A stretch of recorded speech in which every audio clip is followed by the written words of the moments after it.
Ainda na esfera das manifestações aí pelo Twitter, nessa quarta-feira, Jair Bolsonaro afirmou que sua administração irá exercer um rígido controle sobre as concessões feitas por meio da Lei Rouanet. Segundo ele, abre aspas, há um claro desperdício de recursos que poderiam ser aplicados em outras áreas. Vou pedir para a nossa produção colocar a mensagem dele publicada no Twitter.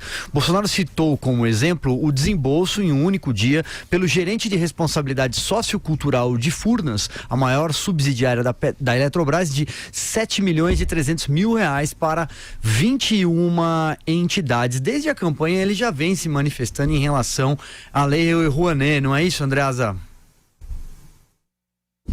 Pois é, e há muita incompreensão acerca do que seja a Lei Rouanet.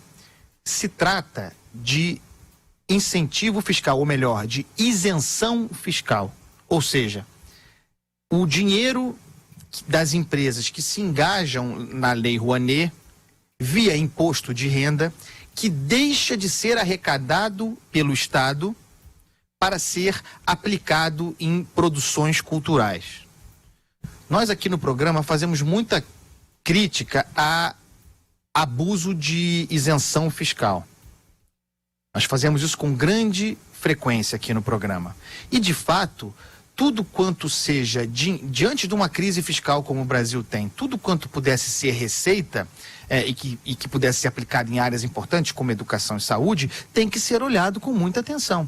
Então faz todo sentido, com o pé no chão, que um governo, que um presidente da República fiscalize as isenções fiscais e, portanto, fiscalize também os instrumentos da Lei Rouanet. Sem achar, porém, que aquilo ali é uma totalidade de atividade criminosa e que estão todos ali fazendo aquilo para mamar no Estado. Não é assim. Boa parte dos produtos decorrentes da Lei Rouanet é importante.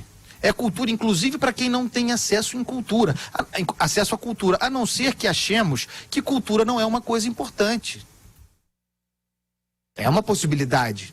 Mas se consideramos cultura importante, é preciso olhar para a Lei Rouanet com olhares realistas, de acordo com o mundo real. Então, ali existem pessoas ganhando muito dinheiro com a Lei Rouanet, propondo produções descabidas. Existem artistas que ganham com a Lei Rouanet, mas que não precisariam dela porque tem uma atividade autônoma e brilho próprio. Tem, mas é minoria.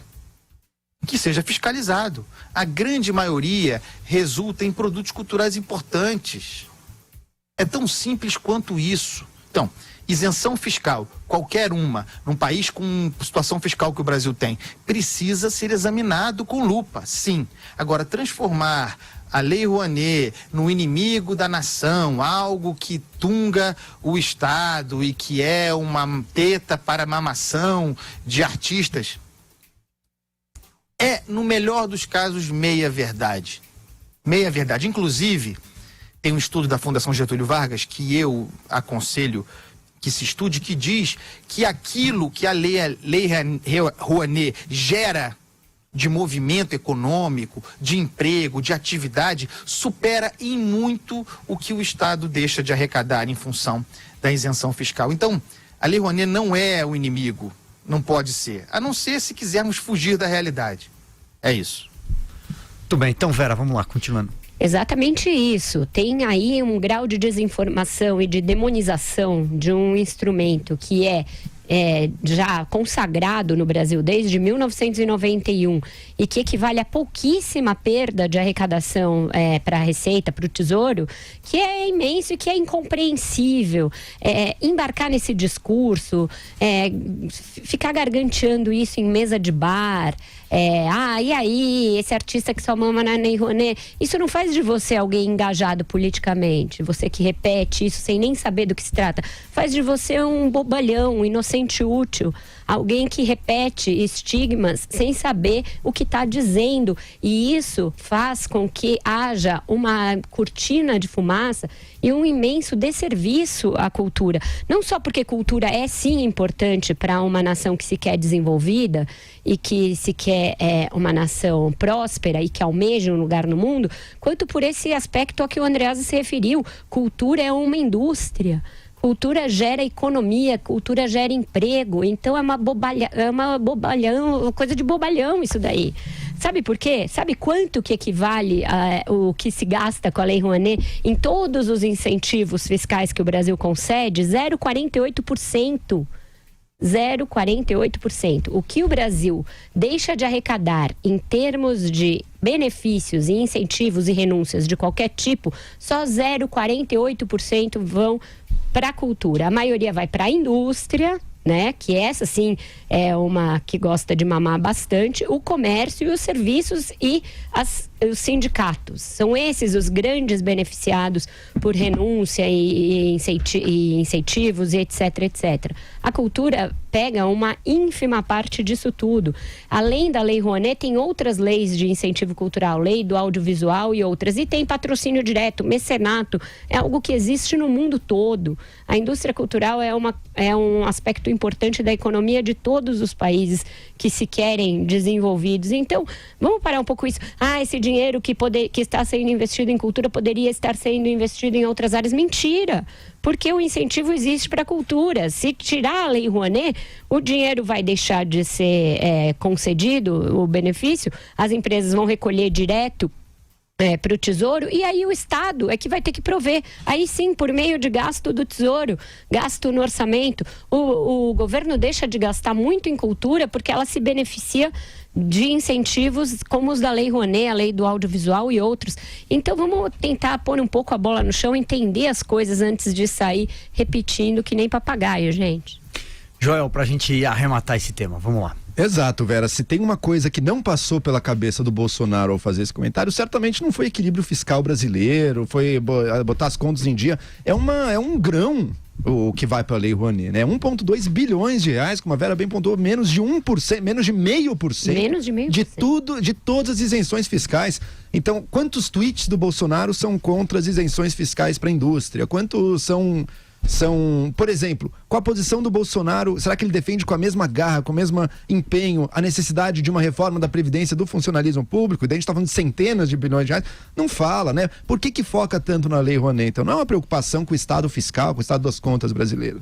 É o papel ideológico que a Lei Rouanet passou a ocupar no debate público brasileiro, um debate muito empobrecido, um debate no qual pintou a ideia, a Lei Rouanet, a lei dos comunistas, não sei o que, da cultura, não tem nada a ver. Foi o Collor Exato, primeiro que é do Collor. Promulgou essa lei, gente. E que é um mecanismo mais liberal até do que seria o Estado dando direto. Ela despolitizou a verba da cultura, porque agora são as empresas que decidem. Tem 1 milhão de problemas. Será que a cultura tem que ficar sendo decidida pelo departamento de marketing das empresas? É uma crítica válida. Será que artista famoso tem que estar ganhando isso? É uma crítica válida também. Será que não dá para pensar em outros mecanismos para impedir que quem já é muito bem sucedido ganhe? Pode ser, daí sim, vamos pensar em como é que se melhora isso.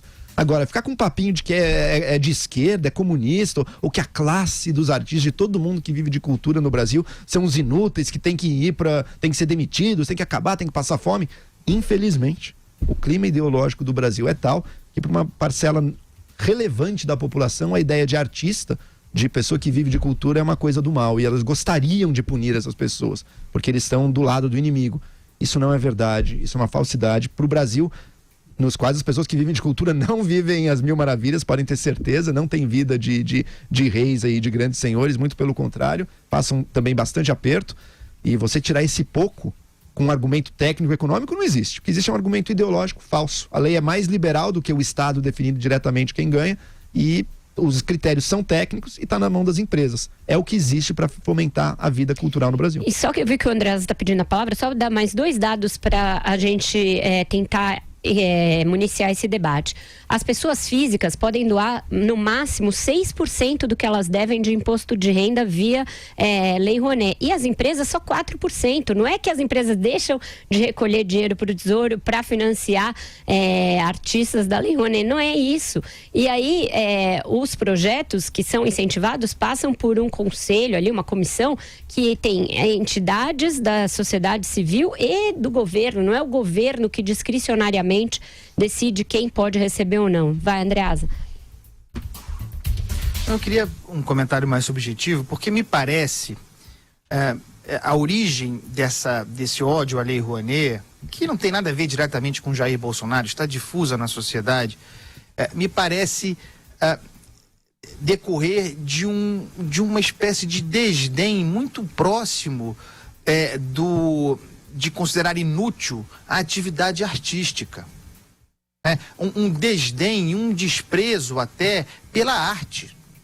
Que, a rigor, a Lei Rouanet incentiva a cultura e incentiva a arte. A arte não é supérflua, minha gente. Não é supérfluo, a arte é fundamental. Uma sociedade que tem uma compreensão parca acerca da importância da arte é uma sociedade que tem uma visão tola do que seja também atividade política.